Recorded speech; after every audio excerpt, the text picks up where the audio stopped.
എല്ലാവർക്കും good morning. ഞാൻ ജിത സുരേഷ്, പൂനെയിൽ നിന്ന്. ഇപ്പം ടി വി തുറന്നാൽ എന്തൊക്കെ വാർത്തകളാണല്ലേ. എല്ലാ ദിവസവും ഞങ്ങൾ രാവിലെ വാർത്ത വെക്കും. ഇവിടെ പൂനെയിൽ വർഷങ്ങളായിട്ട് താമസിക്കുകയാണെങ്കിലും ഞങ്ങൾക്ക് മലയാളം വാർത്തയാണ് സ്ഥിരമായിട്ടുള്ള ശീലം. ഏഷ്യാനെറ്റ്, മനോരമ, മാതൃഭൂമി, 24 അങ്ങനെയുള്ള എല്ലാ ചാനലുകളും ഞങ്ങൾ ന്യൂസ് ചാനലൊക്കെ മാറ്റി മാറ്റി മാറ്റി കാണുന്ന ശീലമുണ്ട്.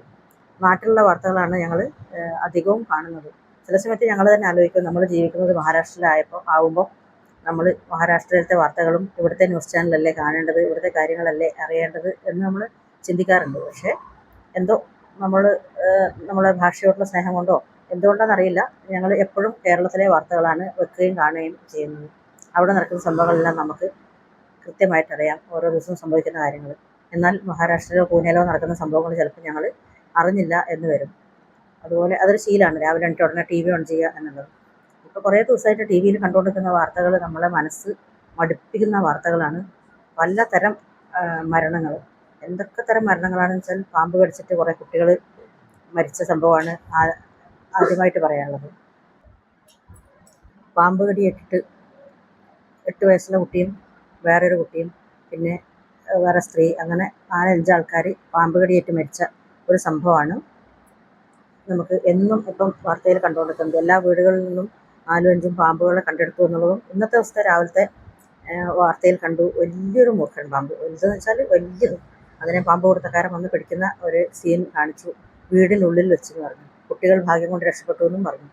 അതൊക്കെ കണ്ടപ്പോൾ ശരിക്കും വിശ്വസിക്കാൻ തന്നെ പറ്റിയില്ല. കാരണം വീടിൻ്റെ ഉള്ളിൽ നിന്ന് ഇത്രയും വലിയ മൂർഖൻ പാമ്പിനൊക്കെ പിടിക്കുക എന്ന് പറഞ്ഞാൽ അതൊരു ചിന്തിക്കാൻ പോലും പറ്റാത്തൊരു കാര്യമാണ്. പക്ഷേ പാമ്പുകൾ ചൂട് സഹിക്കാൻ പറ്റാനായിട്ടാണ് പോലും വീടിൻ്റെ ഉള്ളിലും തണുപ്പുള്ള സ്ഥലങ്ങളിലൊക്കെ വന്ന് ഇരിക്കുന്നതെന്നാണ് പറയുന്നത്. അപ്പം അവരെയും കുറ്റം പറയാൻ പറ്റില്ല. കാരണം ഇത്രയും സഹിക്കാൻ പറ്റാത്ത ചൂട്, ഈ വർഷമാണല്ലോ ഇതിൽ ഏറ്റവും കൂടുതൽ ചൂട് നമ്മൾ അനുഭവിച്ചുകൊണ്ട് നിൽക്കുന്നത്.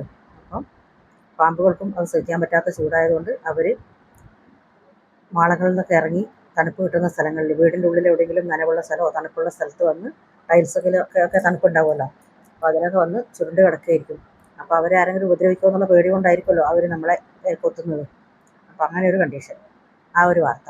പിന്നെ ഒരു വാർത്ത കണ്ടു, പശുക്കൾ 4 പശുക്കളോ മറ്റോ ചത്തു. വേറെ കുറേ പശുക്കൾ അവശ നിലയിലുണ്ട്. കാരണം വെള്ളം കുടിക്കുന്നില്ല, ഭക്ഷണം കഴിക്കുന്നില്ല, ചൂട് സഹിക്കാൻ പറ്റാണ്ടെന്ന് പറഞ്ഞു. അതൊക്കെ നമ്മൾ നമ്മുടെ ജീവിതത്തിൽ ആദ്യമായിട്ട് കേൾക്കുന്ന വാർത്തയാണ്. ചൂട് കാരണം പശുക്കൾക്ക് അല്ലെങ്കിൽ മൃഗങ്ങൾക്ക് ബുദ്ധിമുട്ടുണ്ടായി. വേറെ രാജ്യങ്ങളൊക്കെ കേട്ടിട്ടുണ്ടെന്നല്ലാണ്ട് നമ്മളുടെ നാട്ടിൽ അങ്ങനെ ഒരു ബുദ്ധിമുട്ട് മൃഗങ്ങൾക്കുണ്ടായി എന്നുള്ളത് ആദ്യമായിട്ട് കേൾക്കുന്നൊരു വാർത്തയാണ്. ഇത് കാലാവസ്ഥ സംബന്ധമായിട്ടുള്ള പ്രശ്നങ്ങൾ. അതുകൂടാതെ അമ്മയെ ഒരു മകൻ ഇന്നലെയോ 2 ദിവസം മുമ്പോ മറ്റോ വെട്ടിക്കൊന്നു. അച്ഛനെ കൊല്ലണമെന്ന് ഭീഷണിപ്പെടുത്തിയിട്ടുമുണ്ട്. കയ്യിൽ കിട്ടിയാൽ കൊല്ലുമെന്ന് പറഞ്ഞിട്ടുണ്ടെന്ന് പറഞ്ഞു. അവർ കാരണമാണ് അവനങ്ങനെ ആയി മാറിയത് എന്നും പറയുന്നുണ്ടെന്ന് പറഞ്ഞു. അപ്പോൾ അച്ഛനും അമ്മയും വളരെ കഷ്ടപ്പെട്ട് പോറ്റി വളർത്തിയെന്ന് അവർ വിചാരിക്കുന്നു, അച്ഛനമ്മയും വിചാരിക്കുന്നു. കുട്ടിക്ക് മകന് ഉണ്ടായ ബുദ്ധിമുട്ടുകളോ വിഷമങ്ങളോ അവരിൽ നിന്നുണ്ടായ വിഷമങ്ങളൊക്കെ അവനെ ഒരു കൊലപാതകയാക്കി മാറ്റിയെന്നാണ് അവൻ പറയുന്നത്. അങ്ങനെ അമ്മയെ കൊന്നു കഴിഞ്ഞു, അച്ഛനെ കൊല്ലാൻ വേണ്ടി ലക്ഷ്യമിട്ട് നടക്കുന്നു. വേറെ ഒരു വാർത്ത കേട്ടു, കുളത്തിൽ മുങ്ങി കുറേ കുട്ടികൾ, നീന്താൻ പോയ കുട്ടികളൊക്കെ കുളത്തിൽ മുങ്ങി മരിച്ചു. വേറെന്ത് കേട്ടു, തീർത്ഥാടനത്തിന് പോയവരൊക്കെ ബസ് മറിഞ്ഞ് മരിച്ചു. വേറെ കേട്ടു, പിന്നെ ഏതോ ഒരു വെള്ളച്ചാട്ടത്തിൽ കുളിക്കാൻ വേണ്ടി ഇറങ്ങിയ ആൾക്കാർ ഒഴുക്കിൽപ്പെട്ട് മരിച്ചു. ഇതൊക്കെ അപകട മരണങ്ങൾ. പിന്നെ അതുപോലെ ഡിവൈഡറിലിടിച്ച് വണ്ടി ഇന്നലെ പിക്കപ്പ് വാനോ എന്തോ ഒന്ന് ബാംഗ്ലൂരിൽ ഇടിച്ചിട്ട് 2 മലയാളികൾ മരിച്ചു എന്ന് കേട്ടു. പിന്നെ കേൾക്കുന്നത് ബൈക്ക് ആക്സിഡൻറ്റ്. എന്നും നമ്മുടെ കേരളത്തിലാണ് മറ്റ് സ്ഥലങ്ങളെ, ഇവിടെ പൂനെനേക്കാളും ബാംഗ്ലൂരിനേക്കാളും എല്ലാം കൂടുതൽ സുരക്ഷ ഉറപ്പുവരുത്തുന്ന ഒരു സ്ഥലമാണ് നമ്മളുടെ കേരളം. കേരളത്തിൽ ഹെൽമെറ്റ് ഇടണം എന്നുള്ളതും സീറ്റ് ബെൽറ്റ് ഇടണം എന്നുള്ളതും റൂൾസ് എല്ലാം പാലിക്കണം എന്നുള്ളത് വളരെ നിർബന്ധമുള്ള ഒരു സംസ്ഥാനമാണ്. പക്ഷേ എന്നിട്ടും ഏറ്റവും കൂടുതൽ മരണവാർത്തകൾ കേൾക്കുന്നത് കേരളത്തിൽ തന്നെയാണ്. ബൈക്ക് ആക്സിഡൻറ്റുകൾ, കാർ ആക്സിഡൻറ്റുകൾ, ഡിവൈഡറിലേക്ക് ഇടിച്ച് കയറൽ, ടിപ്പർ ലോറിയുമായിട്ട് കൂട്ടിയിടിക്കൽ, 2 വണ്ടികൾ തമ്മിൽ ഇടിക്കൽ, പിന്നെ ബൊക്കയിലേക്ക് മറയൽ, അങ്ങനെ പല പല പല വാർത്തകൾ. ഇന്നാൾ കണ്ടു, ഒരു സ്കൂളിൽ നിന്ന് കുറേ ടീച്ചർമാരും മറ്റും ട്രിപ്പ് പോയിട്ടുണ്ടായിരുന്നു. അവരുടെ ടെമ്പോ ട്രാവലർ 13ാമത്തെ വളവെന്ന് 9ാമത്തെ വളവിലേക്ക് മറിഞ്ഞു വീണ് കുറേ ടീച്ചേഴ്സ് മരിച്ചു. അതിൻ്റെ കാഴ്ചകളും ആ സ്കൂളത്തെ കുട്ടികളും പിന്നെ അവരുടെ ആ നാട്ടുകാരുടെയൊക്കെ കരച്ചിലും സങ്കടവും കണ്ടാൽ നമ്മളും കൂടുതൽ കരഞ്ഞു പോകും. അത്രയും സങ്കടകരമായൊരു കാഴ്ചയായിരുന്നു. അതും ഒരു അപകടം തന്നെ. ഇതൊന്നും പോരാതെ തൂങ്ങി മരിക്കൽ. തൂങ്ങി മരിക്കുക എന്നൊക്കെ പറഞ്ഞാൽ ഇന്നത്തെ കാലത്തെ കുട്ടികൾക്ക് വളരെ ഈസി ആയിട്ടുള്ളൊരു കാര്യമാണ്.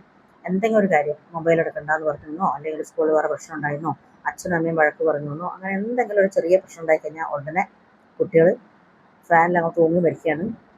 ഫാനിൽ തൂങ്ങി മരിക്കുക എന്നൊക്കെ പറഞ്ഞാൽ എത്ര വീട്ടിൽ ആളുള്ള സമയത്ത് അവരെങ്ങോട്ടെങ്കിലും ഒന്ന് മാറുന്ന സമയത്ത് പെട്ടെന്ന് ഫാനിൽ തൂങ്ങുക, മരിക്കുക. എത്രയോ പണ്ട് നമ്മുടെയൊക്കെ കാലത്തൊന്നും ഈ മരിക്കുക എന്ന് പറഞ്ഞാൽ ഇത്ര ഒരു ഈസി ഏർപ്പാടായിട്ട് തോന്നിയിട്ടുണ്ടായിരുന്നില്ല. വളരെ സഹിക്കാൻ പറ്റാത്തൊരു കണ്ടീഷൻ വരുമോ ഒക്കെ ചെയ്യുമ്പോൾ വളരെ വിരളമായിട്ടുള്ള ആൾക്കാർ മാത്രം ചെയ്യുന്നൊരു കാര്യമാണ് തൂങ്ങി മരിക്കുക, വിഷം കുടിക്കുക, അങ്ങനെയൊക്കെയുള്ളത്. ഇന്നെല്ലാം എന്താ പറയുക, 9ാം ക്ലാസ്സുകാരൻ തൂങ്ങി മരിച്ചു വന്നു. അപ്പോൾ അടുത്ത ദിവസം ഒരു കുട്ടി 17 വയസ്സോ മറ്റുള്ളൊരു പെൺകുട്ടി ജനൽ കമ്പിയിൽ തൂങ്ങി മരിച്ചു എന്ന് പറഞ്ഞു. ഇരിക്കുന്നത് എങ്ങനെയായിരിക്കും ജനൽ കമ്പിയിലൊക്കെ തൂങ്ങി മരിക്കണമെങ്കിൽ തൂങ്ങാനുള്ള സ്ഥലം കിട്ടണ്ടേ? ജനൽ കമ്പി എന്ന് പറയുമ്പോൾ എത്ര ഹൈറ്റ് ഉണ്ടാവുമായിരിക്കും? എങ്ങനെ തൂങ്ങിയാലും കാല് നിലത്ത് മുട്ടില്ലേ? അപ്പോൾ അതങ്ങനെ. എന്നാൽ വേറെ കണ്ടു, ബാത്റൂമിലത്തെ എന്തോ കുളത്തിലോ മറ്റേ അങ്ങനെ തൂങ്ങി മരിച്ചെന്നുണ്ട്. ഇങ്ങനെ മരണങ്ങളുടെ ഒരു ഘോഷയാത്ര എന്ന് തന്നെ പറയാം ഇപ്പോഴത്തെ കാലത്ത്. ഒന്നിനും ഒരു എന്താ പറയുക, ഒരു സുഖകരമായ വാർത്തകളൊന്നും തന്നെ നമ്മളുടെ ന്യൂസ് ചാനലുകളിലോ അല്ലെങ്കിൽ ഒന്നും മാധ്യമങ്ങളിലൊന്നും തന്നെ കാണാനില്ല. എല്ലാം അതുകൂടാതെ പീഡനങ്ങളും പ്രശ്നങ്ങളും, ആരെയും വിശ്വസിക്കാൻ പറ്റാത്ത ഒരു കാലം. അച്ഛനമ്മയെ പോലും മക്കൾക്ക് വിശ്വസിക്കാൻ പറ്റാത്തത്, ബ്രദേഴ്സ് തമ്മിൽ, സിസ്റ്റേഴ്സ് തമ്മിൽ ഒന്നും അങ്ങോട്ടും ഇങ്ങോട്ടും ആ ഒരു എന്താ പറയുക, നിർമ്മലമായ സ്നേഹമോ ബന്ധമോ ഒന്നും ഇന്നത്തെ കാലത്തില്ല. എല്ലാവരും നമ്മൾ ഏത് സമയത്തും, പണ്ട് നമ്മൾ പറയും പുറത്തുള്ള ആൾക്കാരെ വിശ്വസിക്കാൻ പറ്റിയില്ലെങ്കിലും നമ്മളുടെ വീട്ടിലുള്ളവരെ നമുക്ക് വിശ്വസിക്കാനും, ഇന്ന് അങ്ങനെയും പറ്റാത്തൊരു കണ്ടീഷനാണ്. ചുറ്റുവട്ടത്തുള്ളവർ, അയൽക്കാർ, അടുത്ത ബന്ധുക്കൾ ഒക്കെ ഏത് നിമിഷം വേണമെങ്കിലും മോശമായിട്ട് പെൺകുട്ടികളോടും ഇപ്പോഴത്തെ കാലത്ത് ആൺകുട്ടികളോട് പോലും പെരുമാറാവുന്ന ഒരു സാഹചര്യത്തിൽ കൂടെയാണ് നമ്മൾ കടന്നു പോകുന്നത്. അതുപോലെ സ്കൂളത്തെ ടീച്ചേഴ്സ്, അധ്യാപകന്മാർ മോശമായിട്ട് പെരുമാറിയ, പിന്നെ സിനിമാ മേഖലയിലും മറ്റും ഉള്ള വാർത്തകൾ വേറെ, മയക്കുമരുന്ന് ഉപയോഗിച്ചിട്ടും അല്ലാതെ സിനിമ വേൾഡിൽ അഭിനയിക്കാൻ വരുന്ന പെൺകുട്ടികളോടും മറ്റും അവിടെയുള്ള നടന്മാർ, ഡയറക്ടേഴ്സ്, അതല്ലാതെ വേറെ ടെക്നീഷ്യൻസൊക്കെ മോശമായിട്ട് പെരുമാറുന്ന ഒരു സിറ്റുവേഷൻ. എന്തിന് ബസ്സിൽ കയറി പോകുമ്പം അത് പിന്നെ പണ്ട് മുതൽ നമ്മൾ കേട്ടിട്ടുള്ളതാണ്. ബസ്സിൽ പോകുമ്പോൾ തിക്കിലും തിരക്കിലും പെൺകുട്ടികളെയും സ്ത്രീകളെയും ഒക്കെ മോശമായിട്ട് നോക്കുകയോ അല്ലെങ്കിൽ പെരുമാറുകയോ ചെയ്യുന്ന എന്താ പറയുക, ഞരമ്പ് രോഗികളെ കുറിച്ച് നമ്മൾ പണ്ട് മുതൽ കേട്ടിട്ടുണ്ട്. അപ്പോൾ അത് മാത്രമേ നമ്മുടെ കാലത്ത് അന്നുണ്ടായിരുന്നു. അതുപോലെ ഇന്ന് പണ്ഡിതന്മാർ, അവർ മതപഠനത്തിന് വേണ്ടി വരുന്നവരും പൂജാരിമാരായിട്ടുള്ളവരും അല്ലാത്ത മറ്റു മതങ്ങളിൽപ്പെട്ടവരും ഒക്കെ വളരെ വിശ്വസ്തന്മാരെന്നോ അല്ലെങ്കിൽ നമ്മൾ ബഹുമാനിക്കേണ്ടവരായിട്ടുള്ള ആ സ്ഥാനത്ത് നിൽക്കുന്ന ആൾക്കാർ കുട്ടികളോടും സ്ത്രീകളോടൊക്കെ മോശമായിട്ട് പെരുമാറുന്ന ഒരവസ്ഥ. ചുരുക്കി പറഞ്ഞാൽ എവിടെയും ഒരു നല്ല വാർത്ത എവിടെയും കേൾക്കാനില്ല എന്ന് മാത്രമല്ല, എല്ലാം മോശത്തിലേക്കാണ്. കൂടാതെ കാലാവസ്ഥ അതിൻ്റെ കൂട്ടത്തിൽ ഇങ്ങനെ. പിന്നെ യുദ്ധം, ഏതൊക്കെയോ രാജ്യങ്ങളിലൊക്കെ യുദ്ധം നടന്നുകൊണ്ടിരിക്കുകയാണ്. അതിൻ്റെ ബുദ്ധിമുട്ടുകളും ഗ്യാസിൻ്റെ ബുദ്ധിമുട്ടുകളൊക്കെ നമ്മളും കുറച്ചൊക്കെ അനുഭവിച്ചു. ഇപ്പോൾ അത് കുറേ സോൾവ് ആയിട്ടുണ്ട്. അപ്പോൾ അവിടെ എത്ര ആൾക്കാരാണ് ഓരോ ദിവസവും മരിച്ചു വീഴുന്നത്, ഒന്നും അറിയാത്ത ആൾക്കാർ, കുട്ടികൾ, സ്ത്രീകൾ, എത്രയോ ആൾക്കാർ മരിച്ചു വീഴുന്നു. അവരൊന്നും ഒരു കുറ്റം ചെയ്തിട്ടല്ല അവരുടെ രാജ്യത്ത്. അതൊക്കെ യുദ്ധം നടന്ന സ്ഥലങ്ങളുടെയൊക്കെ ആ ചിത്രങ്ങളൊക്കെ നമ്മൾ ഇതിൽ കാണുമ്പം എത്ര ഭീകരമായിട്ടുള്ളൊരു അന്തരീക്ഷമാണ് നേരിട്ടിരുന്നത്. അപ്പം പണ്ട് കാലത്ത്, വളരെ പണ്ട് പറഞ്ഞിരുന്നു, പല യുഗങ്ങളുണ്ട്, ത്രേതായുഗം, അങ്ങനെ പല യുഗങ്ങൾ കഴിഞ്ഞ് അവസാനത്തെ ഒരു യുഗം ആണ് ഈ കലിയുഗം എന്ന് പറഞ്ഞ് പണ്ട് നമ്മളുടെ പുരാണങ്ങളിലും മറ്റും പറഞ്ഞിട്ടുണ്ട്. അന്നെല്ലാവരും കേട്ടപ്പം അത് എപ്പോഴോ ഒരു കാലത്ത് സംഭവിക്കുകയായിരിക്കും, അല്ലെങ്കിൽ എപ്പോഴോ വളരെ വിദൂരമായ ഒരു കാലത്ത് സംഭവിക്കാൻ പോകുന്നൊരു കാലമായിട്ടാണ് ഈ കലിയുഗത്തെ കണക്കാക്കിയിരുന്നത്. പക്ഷേ ആ കലിയുഗം ഇന്ന് വന്നെത്തിയെന്ന് തന്നെ നമുക്ക് മനസ്സിലാക്കാം. ഈ നമ്മളിപ്പം ജീവിച്ചുകൊണ്ടിരിക്കുന്ന ഈ ഒരു കാലം ശരിക്കും പറഞ്ഞാൽ കലിയുഗമാണ്. എല്ലാ കാര്യങ്ങളും എങ്ങനെ നേർവഴിയാണെന്ന് നമ്മൾ ചിന്തിക്കുന്ന കാര്യങ്ങളെല്ലാം തലതിരിഞ്ഞ ഒരവസ്ഥയിലാണ് എന്നുള്ളത്. മനുഷ്യന്മാരും മൃഗങ്ങളും പ്രകൃതിയും ഭൂമിയും എല്ലാം ശരിക്കുള്ള പണ്ടത്തെ അവസ്ഥയിൽ നിന്ന് ഡയറക്റ്റ് ഓപ്പോസിറ്റ്, നേരെ ഓപ്പോസിറ്റായിട്ടാണ് ഇന്നത്തെ പെരുമാറ്റം. മനുഷ്യന്മാരാണ് ആദ്യം മോശമായത്. അപ്പോൾ പിന്നെ അതിനോടുകൂടി എല്ലാവരും, മൃഗങ്ങളും, പിന്നെ ഇപ്പം നമ്മളെ ഭൂമി പോലും നമ്മളോട് തിരിച്ച് നമ്മളെയൊക്കെ എങ്ങനെ വിഷമിപ്പിക്കാം. കാലാവസ്ഥ കൊണ്ട്, ചൂടാണെങ്കിൽ ചൂട്, മഴയാണെങ്കിൽ മഴ കൊണ്ട് നമ്മൾ എത്രത്തോളം ബുദ്ധിമുട്ടിക്കാം എന്നുള്ള അവസ്ഥയിലാണ്. അപ്പോൾ ഈ ഒരാവശ്യമില്ലാതെ കുറേ യുദ്ധങ്ങളും പ്രശ്നങ്ങളും മരങ്ങൾ വെട്ടലും നശിപ്പിക്കലും, എല്ലാവരും സ്വാർത്ഥതയും പണം സമ്പാദിക്കണം എന്നുള്ള ചിന്തയും സ്നേഹമില്ലായ്മയും അങ്ങനെയുള്ള പല മോശ അവസ്ഥയിൽ കൂടി നമ്മൾ കടന്നു പോകുമ്പോൾ ഭൂമി വിചാരിച്ചിട്ടുണ്ടാവും എന്തിന് ഞാൻ മാത്രം നല്ലതായിട്ട് നിൽക്കേണ്ട ആവശ്യം. അതുകൊണ്ട് ഭൂമിയും ഇപ്പോൾ നമ്മളോട് തിരിച്ചടി കാണിച്ചു തുടങ്ങി. അപ്പോൾ ഇക്കണക്കിന് പോവുകയാണെങ്കിൽ കലിയുഗം കുറേ കാലം നീണ്ടു നിൽക്കുമെന്ന് തോന്നുന്നില്ല. ഈ ചൂടും ഇങ്ങനെയൊക്കെ ആകുമ്പോൾ നമുക്ക് നമ്മുടെ ലോകം പണ്ടത്തെ ലോകാവസാനം എന്നൊക്കെ പറയുന്നത് കേട്ടിട്ടുണ്ട്. അന്നൊക്കെ കേട്ടപ്പോൾ അതൊരു തമാശ ആയിട്ടാണ് നമുക്ക് തോന്നിയിരുന്നത്. ലോകാവസാനം എന്ന് പറഞ്ഞ സംഭവമൊന്നും ഇല്ല എന്നുള്ളത്. പക്ഷേ ഇപ്പം തോന്നുകയാണ് ലോകാവസാനം ഉണ്ട്, ഉണ്ടാവും. കാരണം ഇത്രയും മോശം അവസ്ഥയിൽ കൂടി നമ്മൾ കടന്നു പോകുമ്പോൾ ഒരാളെയും വിശ്വസിക്കാൻ പറ്റാത്തൊരവസ്ഥ എന്ന് പറഞ്ഞാൽ പിന്നെ നമ്മൾ ജീവിക്കുന്നതിൽ എന്താണ് അർത്ഥമുള്ളത്? അങ്ങനെ സുഖമോ സന്തോഷമോ നല്ല സന്തോഷ വാർത്തകളോ സ്നേഹമോ ത്യാഗമോ ക്ഷമയോ ഒന്നുമില്ലാത്തൊരു കാലത്ത്. ക്ഷമ എന്ന് പറഞ്ഞ സാധനം ഇന്ന് ആർക്കുമില്ല. ഇല്ല, ഒന്ന് പറഞ്ഞ് രണ്ടാമത്തേന് അടി ഇടി കൊല്ലൽ, അതാണ് ഇപ്പോഴത്തെ അവസ്ഥ.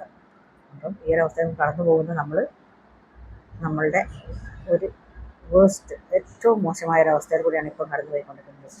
ഇതെല്ലാം മാറി നന്നാവുന്നൊരു കാലം വരുമായിരിക്കും എന്ന് നമുക്ക് വെറുതെ പ്രത്യാശിക്കാം. പക്ഷേ തോന്നുന്നില്ല. കാരണം ഇനി ഒരു കാലം നല്ലതുണ്ടാവുമോ എന്തോ. എന്തായാലും നമ്മൾ ഇത്ര വരെ ജീവിച്ചല്ലോ. ഇനി നമുക്ക് ഈ ജീവിച്ചിടത്തോളം കാലം നമുക്കിനിയില്ല.